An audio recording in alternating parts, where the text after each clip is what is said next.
Pemirsa, aku lagi siap-siap berenang nih, tapi tahukah pemirsa, berenang itu kan sangat banyak manfaatnya untuk kesehatan. Selain untuk kesehatan jantung, untuk juga mengolah otot-otot dan sirkulasi seluruh tubuh. Tapi yang perlu kita perhatikan, apa sih yang perlu kita lakukan sebelum melakukan kegiatan berenang, dan apa saja manfaatnya untuk kesehatan secara menyeluruh. Simak bincang sehat saya, Dr. Ekles, bersama Dr. Sofia Haye, spesialis kedokteran olahraga.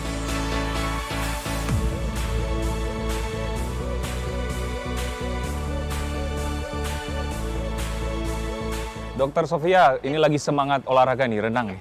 Renang kan olahraga sejuta umat nih, saya juga salah satu yang penggemar renang. Udah jago banget ini Dokter Ekles. Ini udah siap semua nih. Oke dokter, kita akan membahas soal berenang. Berapa kali sih idealnya berenang, dokter? Nah, sebenarnya kalau kita bahas soal frekuensi dan intensitas berenang nih, ya berenang itu masuk ke dalam olahraga yang intensitasnya sedang. Sedang? Iya, jadi maksudnya intensitas sedang itu apa? Ketika kita kemudian melakukan aktivitas atau olahraga berenang ini, kita masih bisa mengejar nafas gitu. Nah, jadi itu kategori sedang ya? Iya, itu intensitas sedang. Tapi bukan hanya intensitas sedang nih, tapi juga low impact. Kenapa low impact? Atau apa maksudnya low impact? Low impact itu adalah olahraga yang sebenarnya beban ke lututnya itu rendah. Jadi impact terhadap, kalau kita bilang low impact, maksudnya adalah impact terhadap lutut. Jadi ini bersahabat terhadap lutut. Jadi kalau kita sudah tahu frekuensi, kalau kita sudah tahu karakteristik dari olahraga berenang ini, maka frekuensi yang tepat sebenarnya mau itu 3 kali, mau itu 5 kali seminggu, setiap hari pun nggak apa-apa. Karena balik lagi, resiko untuk kesehatan lututnya rendah, kemudian frekuensi atau intensitasnya juga bisa kita kontrol. Yang penting tidak ngos-ngosan sesuai dengan tingkat kebugaran kita saat ini. Benar, malah untuk kesehatan bagus ya? Bagus banget. Nah, ada kan orang yang hobi tuh berenang karena mungkin waktunya ya. Ada yang tengah malam, ada yang sore atau pagi-pagi. Idealnya kapan sih dok waktunya? Nah, kalau untuk berenang ini sebenarnya yang lebih pas adalah apakah kita punya resiko kesehatan tertentu gitu ya. Contohnya misalkan kalau kita sudah punya gangguan jantung gitu ya, atau sudah ada kelainan jantung, biasanya perubahan suhu itu jadi sangat sensitif. Jadi kalau airnya suhunya terlalu dingin, untuk orang-orang yang punya gangguan atau kelainan jantung, jadi harus lebih berhati-hati. Jadi mungkin jangan pilih terlalu pagi atau subuh-subuh ketika suhu airnya dingin banget. Atau jangan pilih pas malam-malam pas air atau suhu airnya itu dingin juga. Benar-benar, berarti disesuaikan dengan kondisi badan juga ya. Betul. Tapi kalau dia tidak punya kelainan jantung atau gangguan jantung, sehat-sehat aja, bugar-bugar aja, mau pagi, mau siang, mau sore, mau malam, silahkan. Kegiatan apa sih yang perlu dilakukan sebelum berenang? Atau apa yang perlu dilakukan? Iya, orang tuh suka lupa bahwa ini berenang itu sama seperti olahraga yang lain, tetap butuh pemanasan dan stretching, ya kan? Biasanya mereka langsung nyebur aja, terus abis itu kram, ya kan? Abis itu bukan cuma ototnya yang kram, abis itu perutnya juga ikut kram. Nah, jadi kita harus memastikan bahwa ketika kita berenang, perut kita dalam keadaan kosong, itu satu. Perut kosong? Dalam keadaan kosong, bukan baru makan ya. Karena kalau baru makan, ada makanan di perut, kemudian aliran darahnya ke perut, malah susah untuk pergi ke tangan dan kaki yang harusnya bergerak ketika kita berenang. Idealnya berapa jam setelah makan? 1-2 jam sesudah makan. 1-2 jam sesudah makan. Jadi berhenti makan jam 1 nih, paling cepat boleh mulai berenang jam 3. Sebelum aku mau ini nih, berenang nih, apa sih manfaatnya untuk kesehatan? Mungkin pemirsa juga ingin tahu. Ya betul. Nah, olahraga berenang ini sebenarnya masuk ke dalam olahraga yang sifatnya kardio. Olahraga kardio. Olahraga kardio atau kita sebutnya olahraga aerobik gitu. Jadi maksudnya apa? Olahraga kardio atau aerobik ini adalah olahraga yang meningkatkan denyut jantung dan melatih kesehatan jantung dan paru-paru kita dan pembuluh darah kita. Nah, jadi manfaat dari olahraga ini adalah tentunya satu, menyehatkan jantung. Ya kan? Kedua, menyehatkan paru-paru dan pembuluh darah juga karena sirkulasi jadi lebih lancar. Tapi nggak berhenti di situ sebenarnya, karena bagaimanapun juga meskipun di dalam kolam renang ini berat badan kita jadi lebih ringan gitu ya, karena gravitasinya lebih ringan, tapi tetap kita menggerakkan otot. Jadi ada juga sebenarnya manfaatnya terhadap kekuatan otot dan ketahanan otot. Jadi kekuatan otot seluruh tubuh? Betul, betul. Nah, ini manfaat yang sebenarnya bisa digunakan untuk teman-teman atau bapak ibu yang punya penyakit namanya osteoartritis. atau radang sendi, terutama biasanya di lutut ya. Benar, gitu. benar. Karena bebannya berkurang juga. Betul. Nah, jadi kalau kita ngomongin soal osteoartritis, sebenarnya obat olahraganya nih ya, atau terapi olahraganya itu adalah latihan kekuatan otot kaki. Tapi kalau kita mau melatih kekuatan otot kaki di darat gitu ya, itu yang jadi masalah adalah berat badan orang tersebut bisa terlalu tinggi untuk lututnya, malah jadi memicu sakit lututnya. Nah, jadi makanya di kolam renang, latihan kekuatan otot itu bagus untuk orang-orang osteoartritis karena ototnya dilatih tapi tidak membebani atau lebih ringan bebannya terhadap si lutut orang tersebut. Oke, tadi kan ngomong-ngomong penyakit yang dianjurkan malah dengan kegiatan olahraga berenang. Kalau yang kontraindikasi dokter atau tidak dianjurkan? Yang pertama tentunya adalah orang-orang yang tidak biasa berenang. Jadi mungkin baru belajar berenang, kemudian nafasnya tidak terlalu teratur atau tidak bisa dijaga dengan berenang gitu ya. Sebenarnya ada yang bilang asma ini bagus dengan berenang. Tapi kalau di awal-awal belum terbiasa, justru harus hati-hati nih untuk berenang.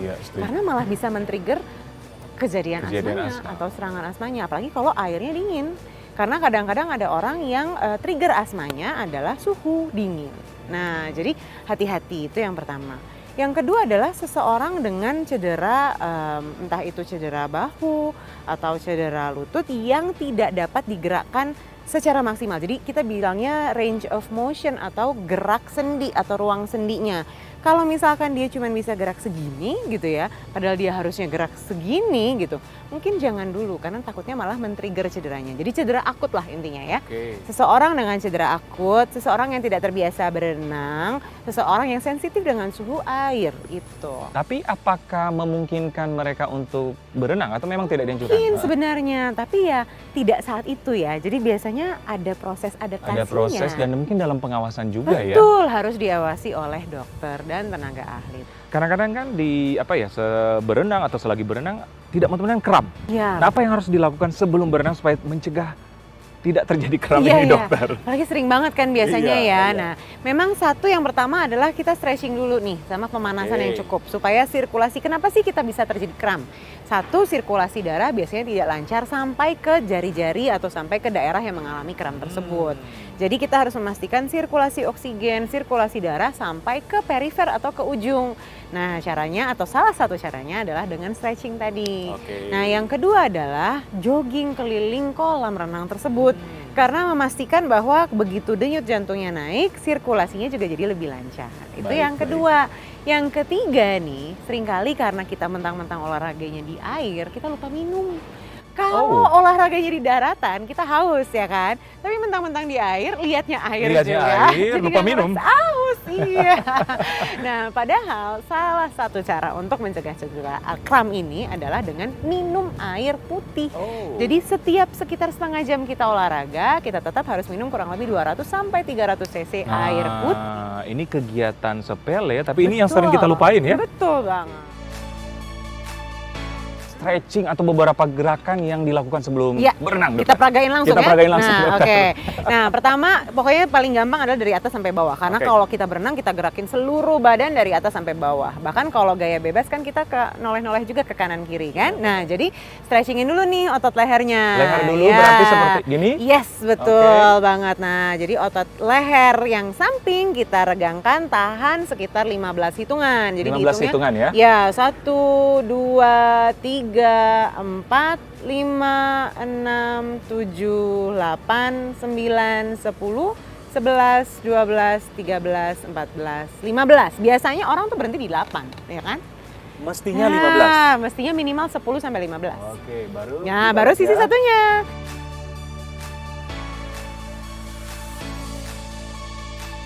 Setelah itu? Ke bawah. Tunduk. Yes.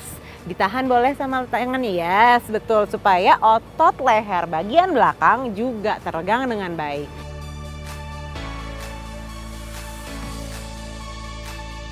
Bagian bahu dan tangan nih, ya kan? Pertama kita mobilisasi dulu, putar dulu keluar. Putar keluar. Ya, berapa kali dokter? 10 kali, 3, 4, 5, 6, 7, 8, 9, 10 arah berlawanan. Berlawanan. Yes, 1, 2, 3, 4, 5, 6, 7, 8, 9, 10. Sekarang tangan nih, ya kan? Penting banget nih karena kita pakai tangan. Kita stretch dulu ke depan, tahan.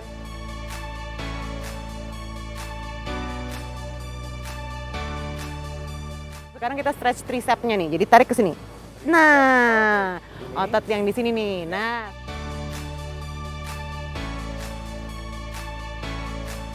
Sekarang punggung nih. Punggung gimana? Jadi kita dorong ke depan. Yes.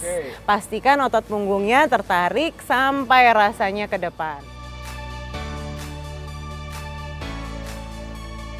Sekarang kakinya. Oke, tadi punggung ini ya? Iya, tadi punggung ya kan. Nah, sekarang kaki kita angkat ke depan. 1, yes. Nah, kalau misalkan teman-teman atau bapak ibu sudah mulai tidak gampang menjaga keseimbangan, bisa sambil pegangan ya sama kursi. Oke, anggaplah ini udah 10 ya. Tadi kayaknya aku ngomong udah 10 detik loh. Yuk, yang satunya lagi. Yes, kaki yang sama ditarik ke belakang. Ini untuk stretch bagian depan paha. Jadi harus terasa seperti tertarik nih otot quadricepsnya. Oke. Terus samping. Ke samping, betul. Ini untuk menarik otot paha bagian dalam. Sama, tahan juga 10 hitungan. Kemudian ganti kaki satunya. Ganti ke belakang. 1. Selesai. Bentar Siap nyebur ya.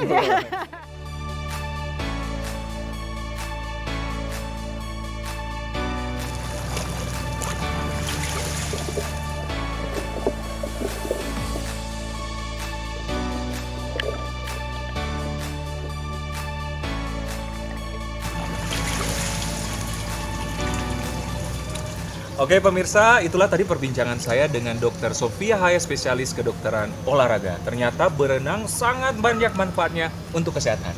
Saya Dr. Eklas untuk Hidup Sehat Plus.